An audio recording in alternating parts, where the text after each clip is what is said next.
Saludos, apreciada familia.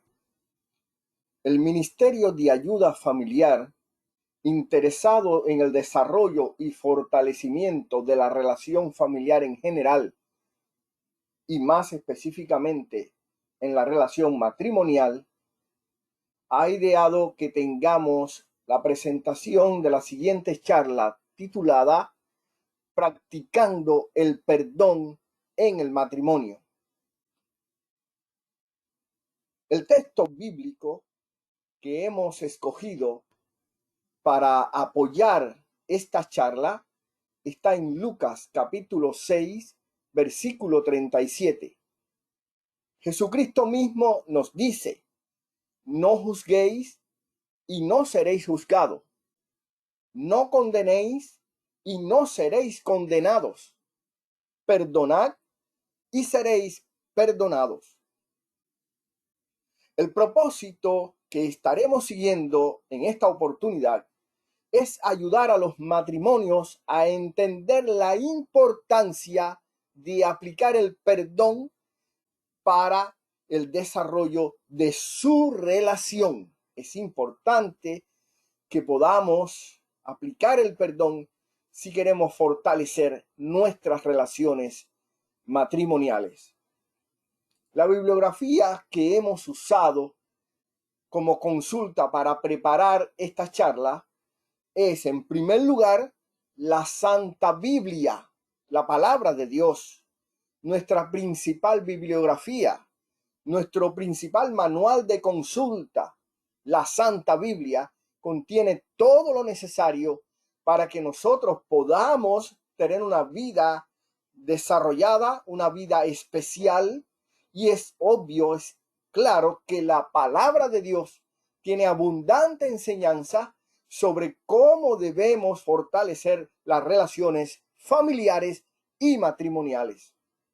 Además de esto, hemos consultado otros libros como los que tenemos ahora presentes en esta diapositiva: Liberando la mente de los recuerdos que atan.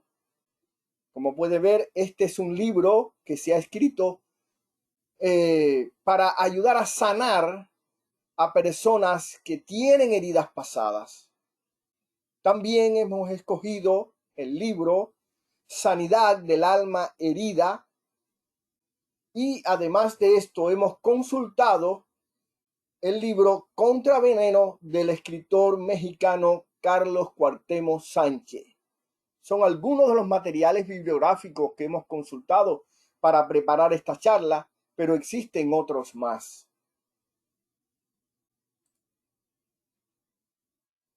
Introduciendo nuestro tema, tenemos dos preguntas importantes que nosotros necesitamos aclarar en esta introducción y más bien en el desarrollo de toda esta charla. Las preguntas son las siguientes: ¿por qué se hace necesario perdonar las faltas que los demás cometen contra nosotros? O sea, ¿por qué tengo esa necesidad de perdonar las faltas que las personas cometen contra mí?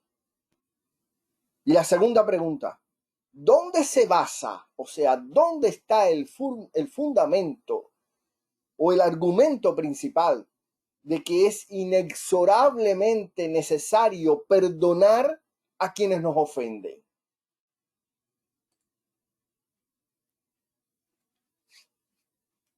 Hay una parábola de Jesús.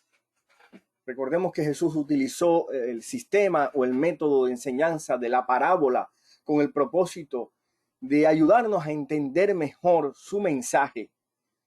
Y hay una parábola muy especial de Jesús que nos va a servir para responder a estas preguntas que nos hemos hecho.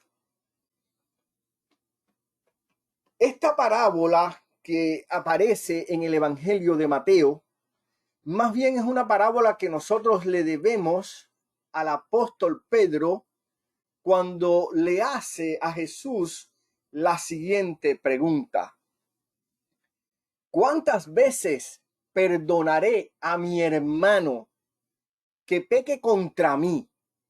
¿Hasta 7? Es necesario aclarar que ese hasta 7 que Pedro está presentando, en realidad lo hace porque Pedro pretendía ser generoso, ya que los maestros judíos enseñaban que se debía perdonar al infractor no más de 3 veces al día.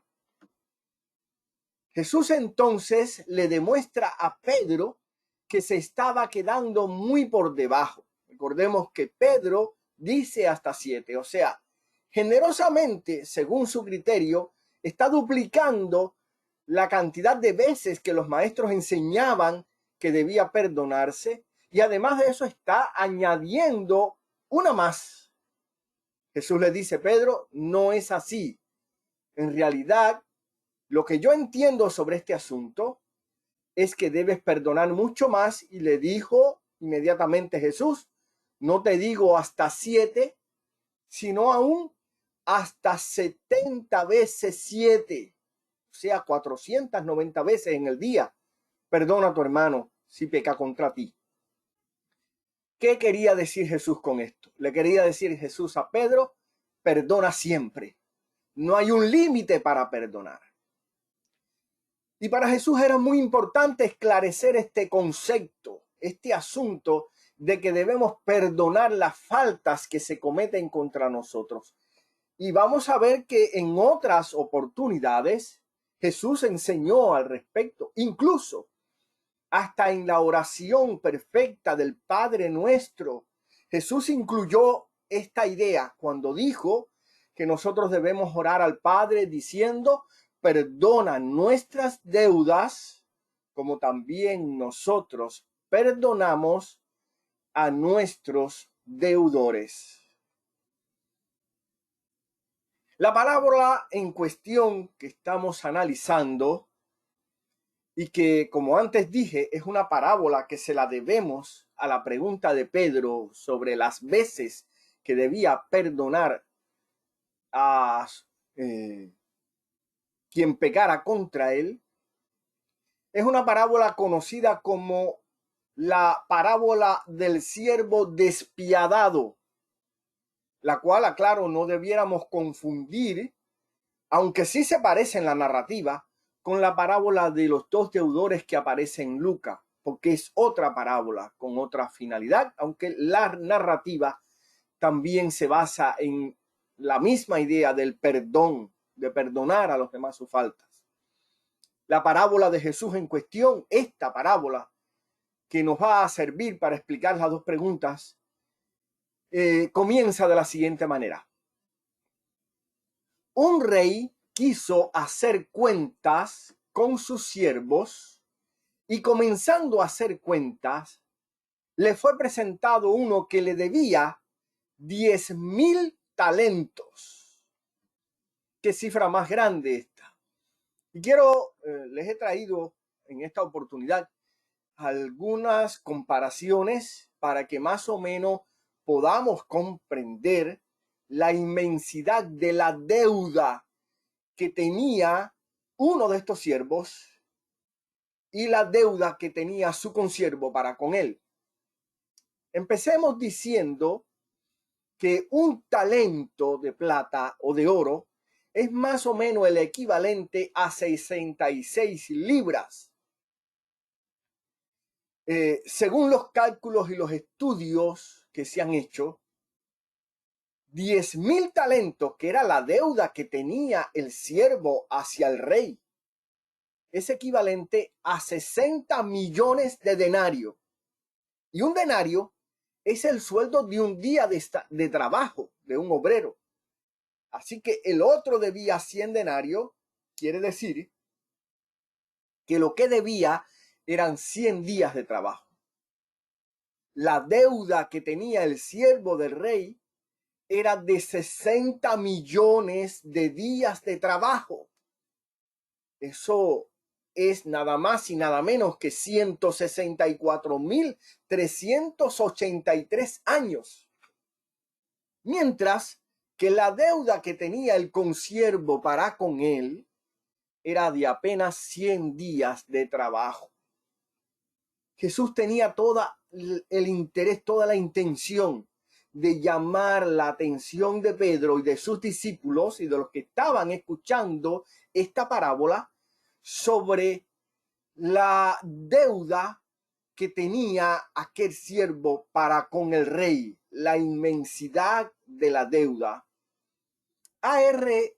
Kennedy hace una comparación para que comprendamos la diferencia cuantitativa que había entre las dos deudas. Ya le he presentado algunas comparaciones, pero veamos esta que presenta Kennedy. Supongamos, dice él, que esa cantidad se reuniera en monedas de 25 pesetas. La deuda de 100 denarios se podía llevar en el bolsillo de una persona. 100 denarios era 1000 pesetas. Ahora, los 10,000 talentos requería para llevarlo un ejército de unos 8,000 cargueros, o sea, personas cargando, cada uno un saco de 50 kilos, y la fila de los portadores ocuparía, yendo a 1 metro de distancia el uno del otro, 8 kilómetros. Me he detenido un momento, hermanos, para explicar la inmensidad de la deuda, la diferencia entre la deuda que tenía el siervo para con el rey y la diferencia entre la deuda que tenía el consiervo para con ese siervo, para que veamos que hay un interés marcado, como dije ya en Jesús, en llamar la atención a la deuda que nosotros tenemos para con Dios. Porque es claro que el rey de esta parábola representa a Dios. Y los siervos somos nosotros, los seres humanos, que hemos fallado delante de Dios y que tenemos una deuda abismal en la presencia del Señor. Como podemos ver en esta balanza, en la que encontramos un equilibrio, vamos a ver que todo ser humano tiene una deuda impagable delante de Dios. Y esa es la palabra correcta para definir la deuda, y es la palabra que se desprende del análisis entre la deuda de aquel siervo para con el rey. Era impagable, no podía pagar esa deuda, era imposible que pudiera pagarla.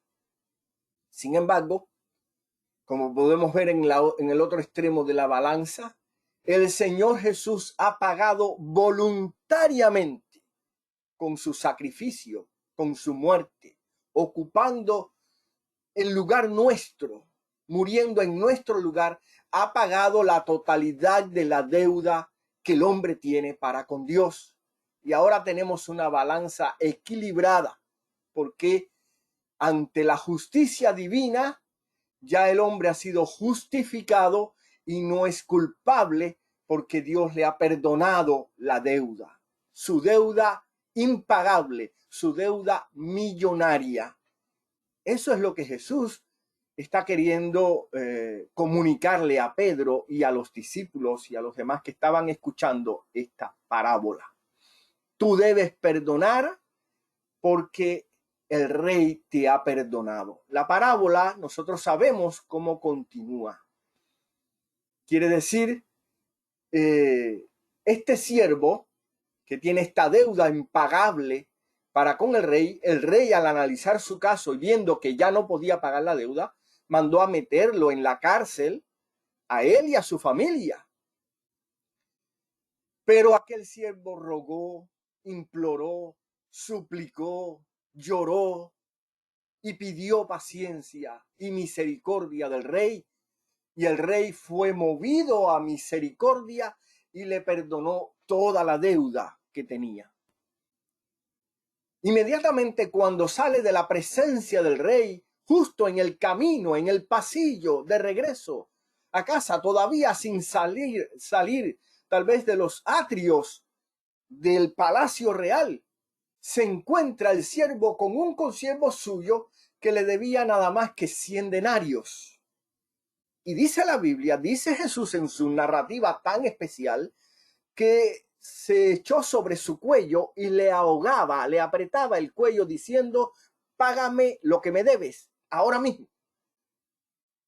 Y aquel siervo le rogó, le imploró, le suplicó, le lloró, que tuviera paciencia, que le iba a pagar la deuda, pero aquel siervo enojado no tuvo piedad de su consiervo y mandó a llevarlo a la cárcel. Entonces, los demás siervos que se enteraron de lo que había hecho aquel siervo, con ese corazón de no perdonar, aquel siervo despiadado, como se conoce en la parábola, fueron y refirieron al rey la conducta del siervo. E inmediatamente el rey lo llamó y le dijo: si yo te perdoné la deuda que tú tenías conmigo, porque me imploraste, tuve piedad de ti, porque me rogaste, ¿no debías haber tenido tú también piedad de tu consiervo y haber hecho lo mismo? Y enojado el rey mandó a llevarlo a la cárcel. Todo ser humano es culpable ante Dios, como antes dije. Dios nos ha perdonado, nosotros debemos perdonarnos unos a los otros. La mayoría de los seres humanos entienden que perdón o perdonar es un favor que le hacemos a los que nos han fallado. Eso es lo que la mayoría de los seres humanos entienden. Le estamos haciendo un favor, pero en realidad perdonar es un favor que nos estamos haciendo a nosotros mismos debido a nuestra condición de culpa ante Dios por nuestros pecados cometidos. La relación familiar que más necesita la práctica del perdón es la relación matrimonial. Veamos entonces el punto número 1 que tenemos en nuestra charla. ¿Por qué existen tantas incomprensiones en el matrimonio? Creo que es una buena pregunta que la mayoría de nosotros estamos buscando la razón o la respuesta a esta pregunta, porque hay tantas incomprensiones en el matrimonio y hay muchas razones por lo que eso existe. Solo voy a mencionar generalmente algunas de las más importantes, de las causas más comunes por las que existen incomprensiones en la relación matrimonial. Y la primera que quiero analizar con ustedes es por qué tenemos una naturaleza degenerada, y defectuosa. El ser humano fue creado a imagen y semejanza de Dios, y vio Dios todo lo que había hecho, y aquí que todo era bueno en gran manera. En eso estaba incluido no solamente la creación que Dios hizo, sino también el ser humano, el hombre. Dios lo creó perfecto y todo fue bueno en gran manera, pero lo hizo con libre albedrío, con libre elección. Y el hombre, mal usando el libre albedrío que Dios le dio, decidió pecar. Y producto al pecado, el hombre cayó de su estado de perfección y agarró una naturaleza pecaminosa que dentro de sí mismo, en el ser humano, le incita, lo conduce, lo arrastra hacia el pecado, lo aleja de Dios. Esos son los instintos de la naturaleza degenerada del ser humano. Y es una cuestión muy seria que todavía los científicos no pueden darle una respuesta satisfactoria. El hecho de que el hombre tenga esa tendencia hacia el mal, si dentro de sí mismo, en su mente, el hombre tiene un sistema de valores escrito por Dios, una conciencia, conocimiento intuitivo que le dicta hacer el bien, que lo mueve a hacer el bien, que lo premia cuando hace una obra buena y le regaña cuando hace una obra mala. La conciencia es para que el hombre fuera bueno, porque hay una conciencia dentro de sí mismo que está tratando de corregir las faltas que constantemente el hombre está cometiendo. Así que es para que el hombre fuera bueno únicamente por la fuerza de la conciencia, pero el hombre, lejos de ser bueno, es malo porque tiene una naturaleza pecaminosa que se revela contra la conciencia, que se revela contra Dios y que se revela contra todas las cosas buenas instituidas por Dios, y disfruta hacer lo malo, siente placer en hacer lo malo. A esa naturaleza a esa naturaleza pecaminosa es a la que le debemos el pecado, y el pecado es la infracción de la ley de Dios, la santa ley de Dios. Así que existen incomprensiones en el matrimonio porque somos personas con una naturaleza pecaminosa degenerada y el mal está en nosotros. Claro, yo no pretendo en ninguna manera, Dios me libre de eso, de justificar el mal comportamiento. Solo estoy explicando la razón o la causa por la que tenemos el mal comportamiento. Claro que Dios ha hecho todo lo posible y ha creado todas las condiciones para que nosotros tengamos una vida agradable a Dios y para que seamos perfectos y para que venzamos los impulsos de esa naturaleza pecaminosa. Y nos ha dado a nosotros su compañía y sobre todo su Espíritu Santo para que esté con nosotros y esté en nosotros para ayudarnos a vencer los impulsos de la naturaleza pecaminosa. Y cuando nosotros entronizamos a Cristo en nuestro corazón y llega el momento en que ya el control de nuestras decisiones es por Cristo, decimos entonces como Pablo, ya no vivo yo, mas vive Cristo en mí, y entonces somos criaturas que hemos vuelto a la imagen en la que Dios nos creó al principio, porque ya la naturaleza pecaminosa no tiene potestad en nosotros. Aquí solamente estamos explicando el por qué existen incomprensiones, pero no estamos justificando las incomprensiones, solo explicando por qué existen las incomprensiones y también proveyendo el remedio, la solución para estos problemas. La segunda razón es porque cada persona tiene sus propias características, temperamentos, estilos de vida, idiosincrasia. Cada uno de nosotros tiene esas características.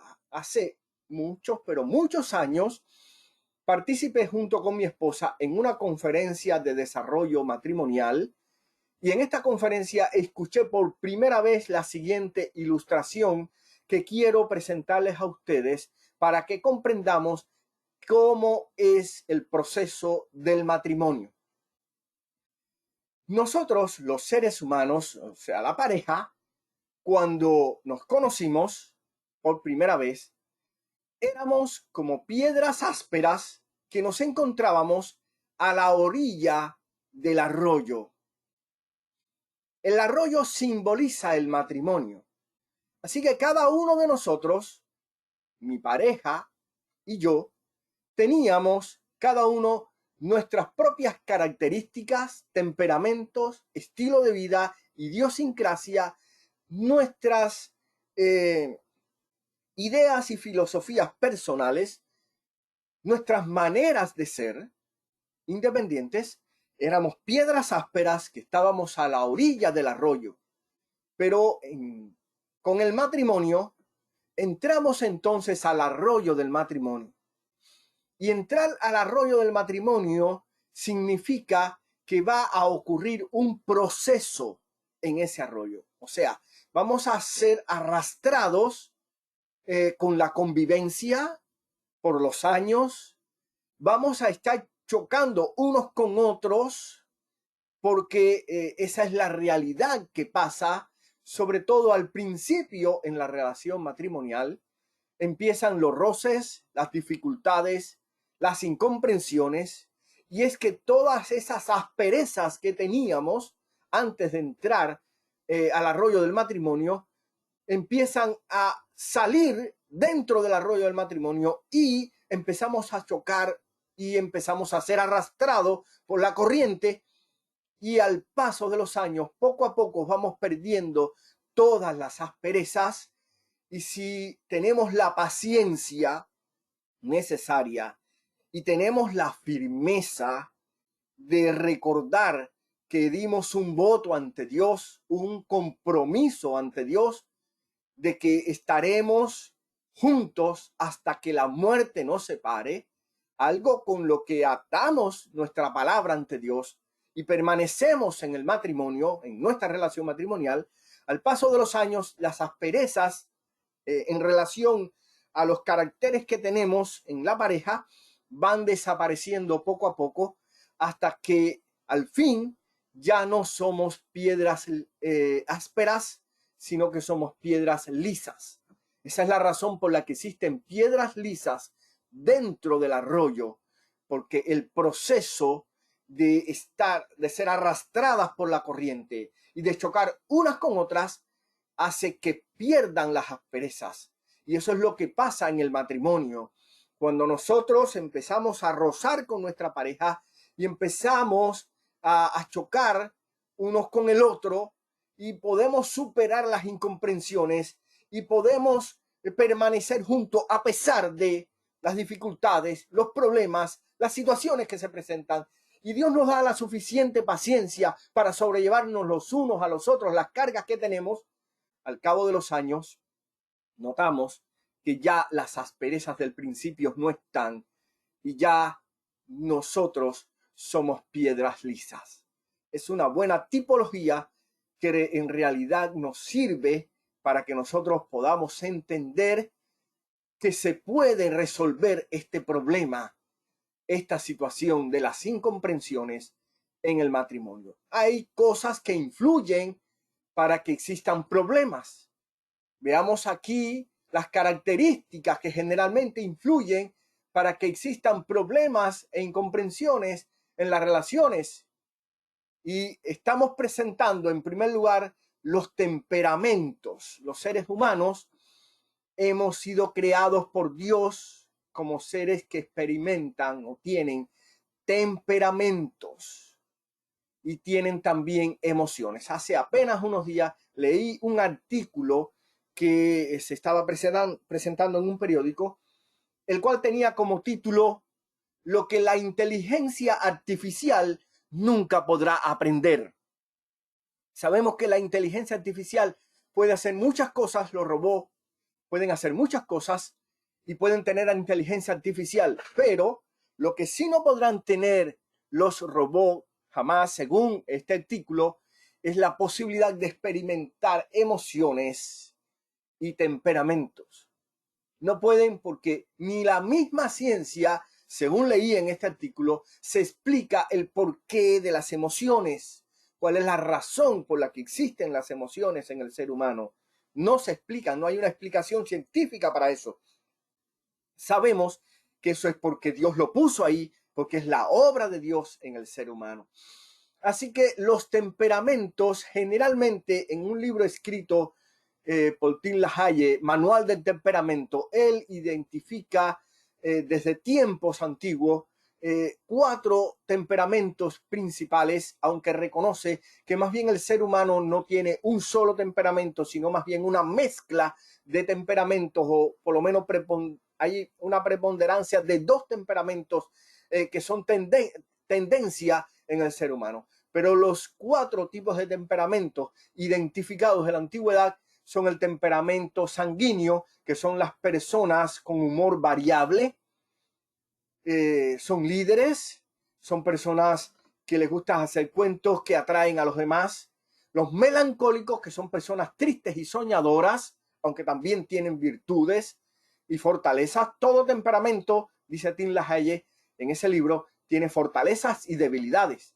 Los coléricos, personas cuyo humor se caracteriza por una voluntad fuerte y un sentimiento impulsivo en el que predominan las bilis amarillas y blancas. Y los flemáticos, que son personas lentas y apáticas, a veces con mucha sangre fría, en las cuales la flema es el componente preponderante de los humores del cuerpo. Estos son los 4 tipos de temperamento que desde la antigüedad se han definido en el ser humano.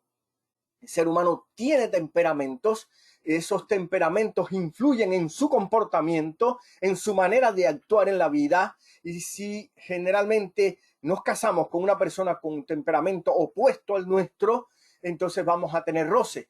Sin embargo, este escritor, Tim LaHaye, dice que es bueno casarse con temperamentos opuestos porque polos iguales, dice él, se repelen, pero polos que no son iguales se atraen el uno al otro.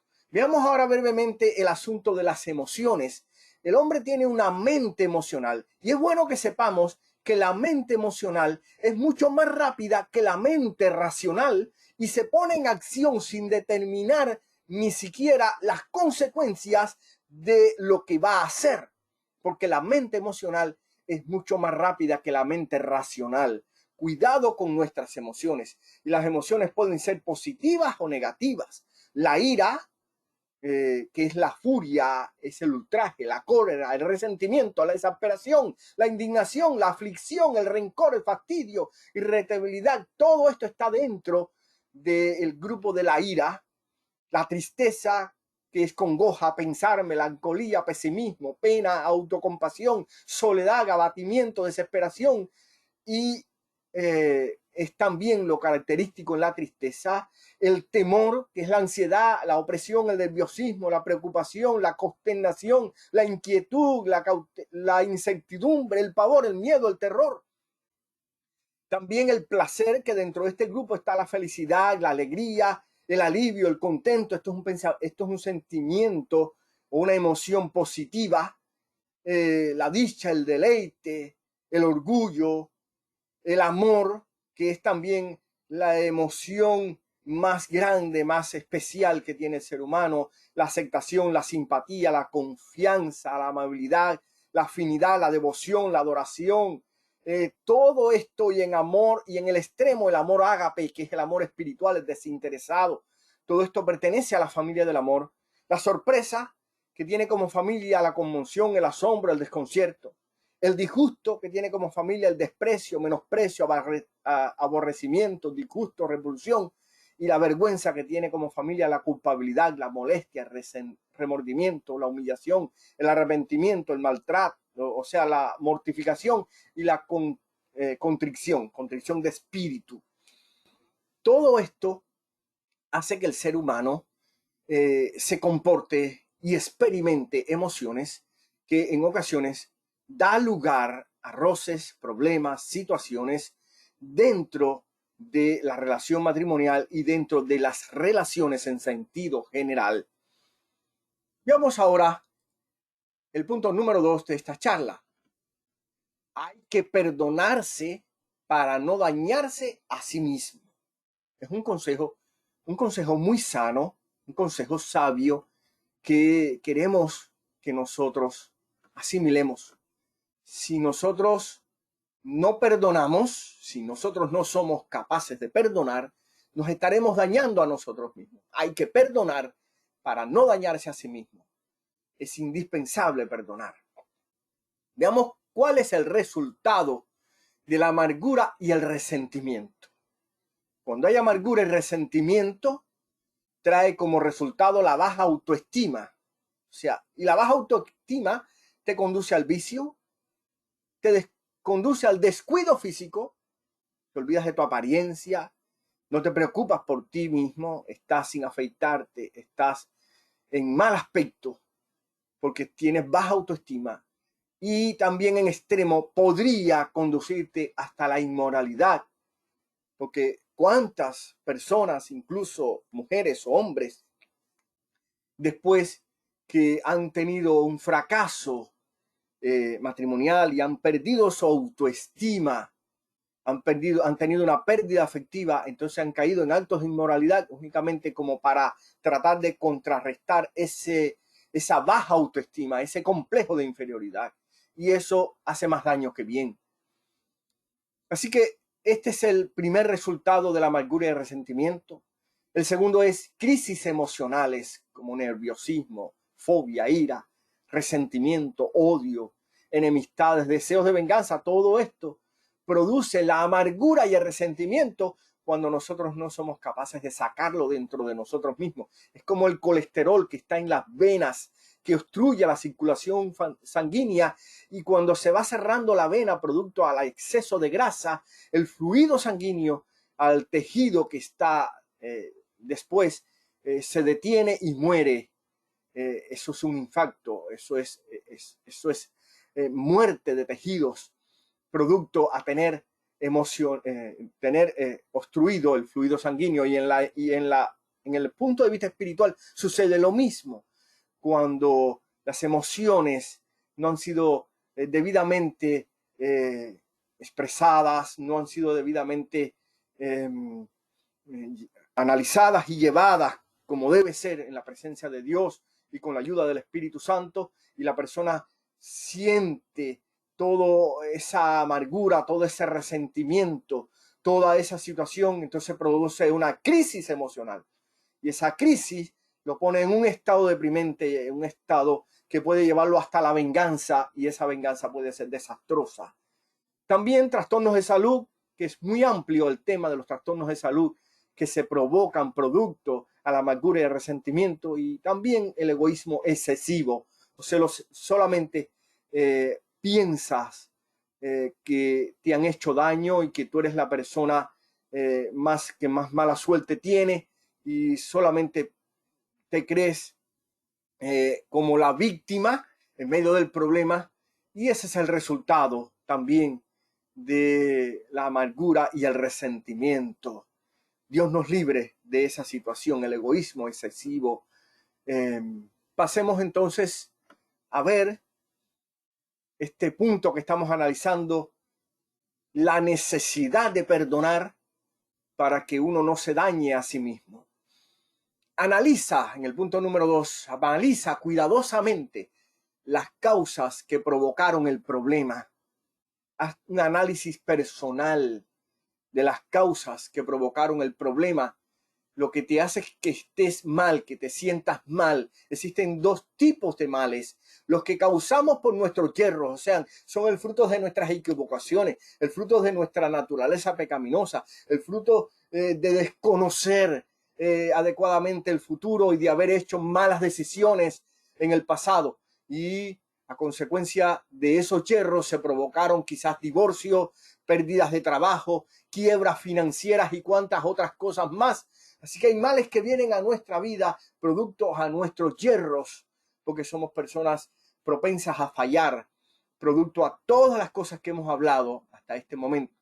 Y también los males que enfrentamos en la vida pueden ser causados por las circunstancias, o sea, son males circunstanciales, como pueden ser enfermedades que de repente nosotros recibimos y no estamos preparados para ella, la invalidez, fallecimiento de algún ser querido, violaciones o maltratos a los que fuimos sometidos inocentemente por circunstancias que se presentaron en la vida. No fueron nuestros yerros, sino que fueron las circunstancias que se presentaron en la vida. Así que es bueno que sepamos que los males que vienen a nosotros generalmente vienen de esa manera. Hay también males que sufrimos en este tiempo presente, que son el resultado de los traumas de nuestra infancia, de quizás haber tenido un padre alcohólico, una madre alcohólica, de haber sido abusado sexualmente quizás en la infancia, y cuántas otras cosas, que todo eso provoca trastornos y sufrimientos y muchas situaciones desagradables en nuestra vida, y que nos hacen comportarnos incorrectamente, incluso tener comportamientos que no son apropiados, debido a que estamos siendo modelados por todas estas cosas, todas estas situaciones que han llegado a nuestras vidas. Ahora, ante esta situación, ante esta realidad, usted debe comprender que es necesario perdonarse a usted mismo. Es indispensable que usted comprenda que debe perdonarse, reconoce sus errores, acepta el pasado, comprende que no se puede modificar lo que pasó. Yo he conocido a tantas personas en mi vida, en mi existencia, a tantas personas que han estado viviendo una vida miserable hoy por los errores del pasado. Y la razón es que no han podido descargar la carga de su pasado. Todavía su pasado sigue presente. Todavía siguen sufriendo el abandono matrimonial. Todavía siguen sufriendo cuántas cosas es necesario dejar el pasado. El pasado solamente lo recordamos para sacar conclusiones positivas para la vida, para tener experiencia, pero no podemos seguir cargando con las cargas de nuestro pasado, porque nos están agobiando, porque nos están haciendo infelices, porque están haciendo infelices a las personas que nos rodean, porque no podemos vivir una vida plena como Dios quiere que nosotros vivamos. Por eso dice el apóstol, si alguno está en Cristo, nueva criatura es. Dios nos ha perdonado nuestras faltas, nuestros errores del pasado. ¿Por qué no perdonarnos a nosotros mismos nuestros errores, nuestras equivocaciones y nuestras faltas del pasado? Considera el problema o la desgracia que te ocurrió como un accidente. Entiende que eso que te pasó fue un accidente en tu vida. De esa forma, aunque no te eximirá de tu responsabilidad, porque es cierto que ante toda situación o problemas que enfrentamos en la vida, siempre hay cierto grado de responsabilidad en ese problema, en esa situación. En la mayoría de las ocasiones, por no decir casi en todas las ocasiones, hay un grado de responsabilidad, pero considera el problema que te ocurrió como un accidente, porque si lo consideras como un accidente, estarás dispuesto a aceptar ayuda y a perdonarte a ti mismo. Estarás abierto para que puedas ser ayudado. Acude a un pastor o a un especialista o a un grupo de autoayuda o amigos comprensivos y preparados. Busca solución para tu problema, porque sí es cierto que hay solución para tu problema, para tus situaciones, para tus amarguras, para tu resentimiento, para cuántas cosas. Comienza una terapia de recuperación y finalmente reconoce que no eres perfecto, ninguno lo es, y que has sufrido un accidente. Sencillamente reconoce eso. Reconoce que has sufrido un accidente. Quizás provocado por ti. Puede ser que el accidente haya sido provocado por ti y necesitas amor y comprensión, pero deja de justificarte y busca la solución al problema. Si no puedes perdonarte a ti mismo y no puedes perdonar a los que te dañaron, busca entonces a Jesús. Jesús es el recurso perfecto. Si es demasiado fuerte el problema, si es demasiado grande la situación, puede ser que te estés diciendo a ti mismo, no puedo perdonar esto, porque tú no sabes lo que a mí me pasó. No puedo perdonarlo. Yo no puedo perdonarlo, pero si no puedes hacerlo, si reconoces que no puedes hacerlo, acude a Jesús. Jesús sí puede ayudarte. Jesús dijo, venid a mí todos los que estáis trabajados y cargados, que yo os haré descansar. Veamos ahora el punto final de esta charla, aplicando el perdón, aunque en realidad ya hemos estado hablando dentro de esta charla sobre este asunto de aplicar el perdón. Aplicando el perdón. Se hace necesario para adelantar en el camino de la santificación el que nosotros seamos capaces de perdonarnos a nosotros mismos y al mismo tiempo perdonar a los demás las ofensas y los errores que cometieron con nosotros. Sobre todo en el matrimonio. El matrimonio.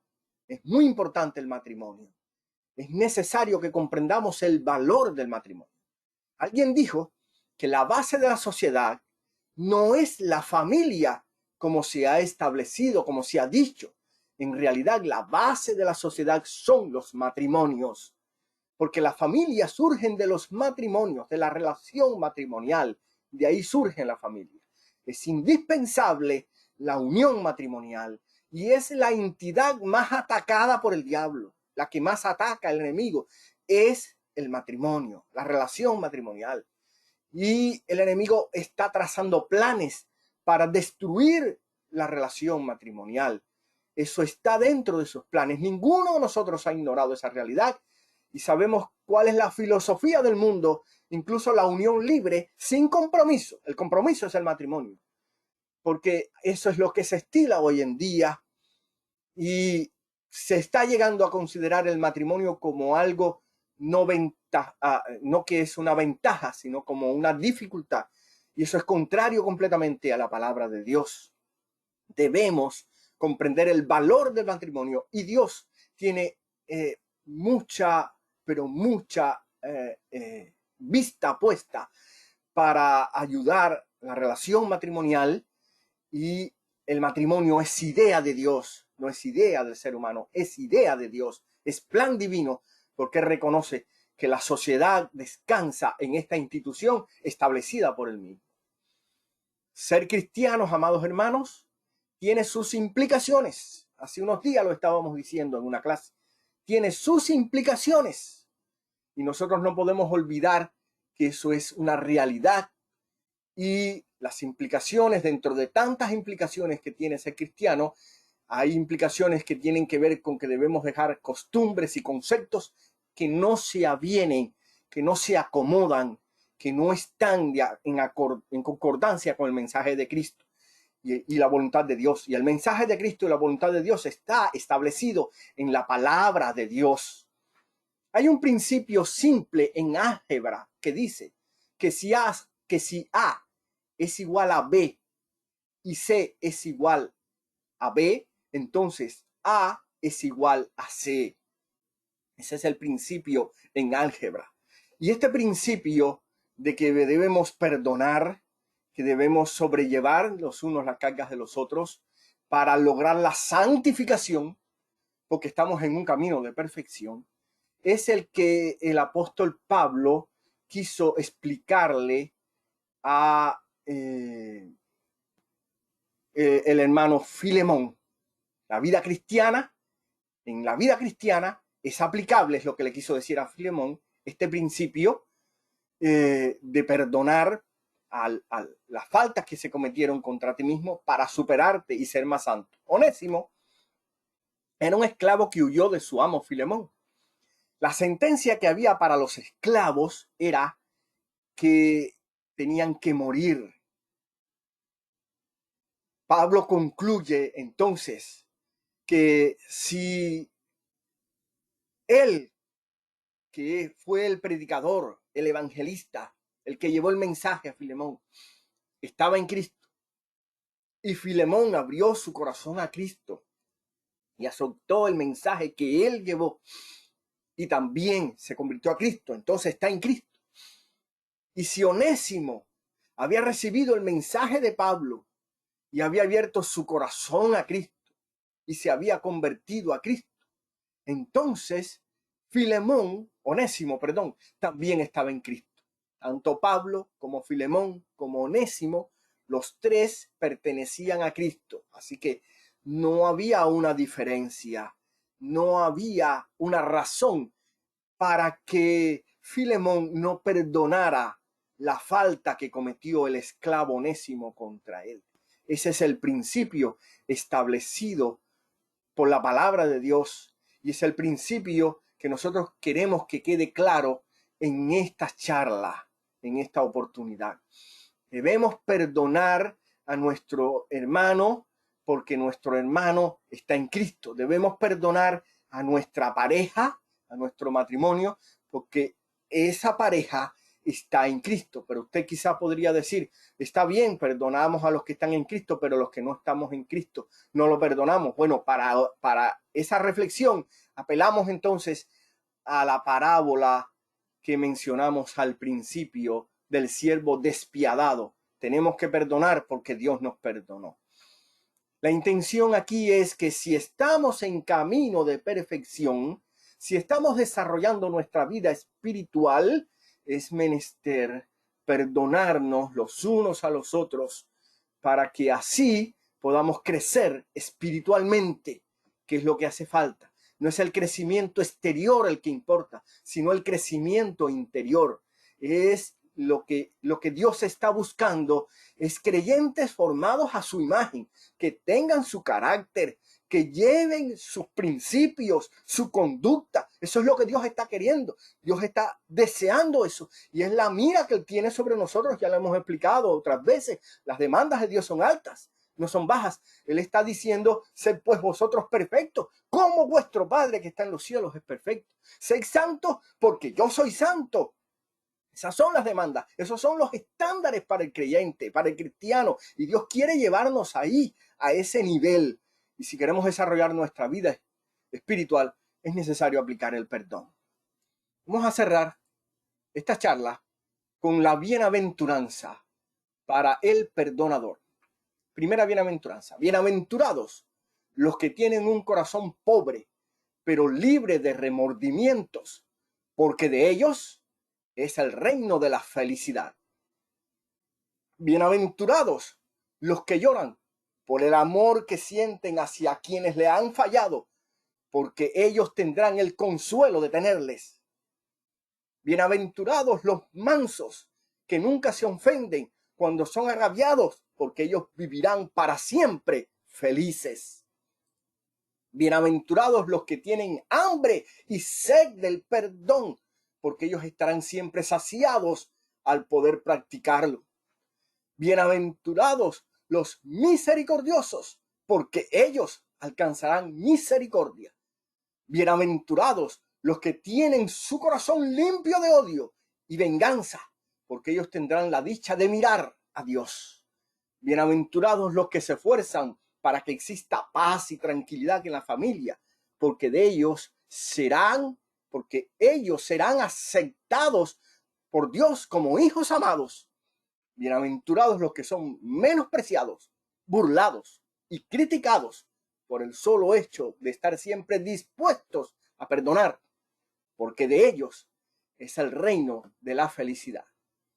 Preciado hermano, te exhorto, te invito, te llamo en esta oportunidad a practicar el perdón en todas las esferas de la vida, en todas las relaciones de la vida, pero principalmente en el matrimonio. Perdona, no olvides eso, perdona, porque ya sabemos la razón por la que existen incomprensiones en el matrimonio, también porque es necesario perdonar para no dañarse a uno mismo, y además aplica el perdón para que seas verdaderamente bienaventurado. Termino con una oración. Mi Dios, yo me arrepiento, me humillo de mis pecados.